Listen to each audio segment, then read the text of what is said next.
Racing just started here, amiga. Break quickly to start, Lady Pio. Rushing about the outside, Aventador. Kaluguran is running by the rail. West Trim comes next, while for Full Ribbon is the early trailer by about 10 lengths of the leader. And going along for the first turn, we have Amiga. By a length and a half, right behind in second is Lady Pio.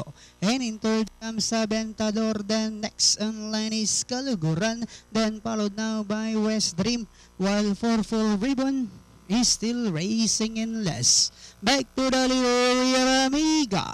By about 4 lengths, and in second Lady Pio. Aventador is still in third, and in fourth comes Kaluguran, then followed now by West Dream, while for Full Ribbon is still racing in less.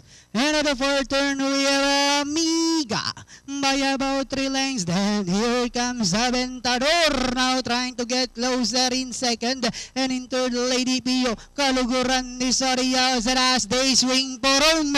Amiga by about 3 lengths. Aventador is on the outside second. Last 100 meters, Amiga. Aventador is on the outside. Amiga, Aventador, and finally, Amiga. Aventador, then comes Kaluguran, Lady Pio.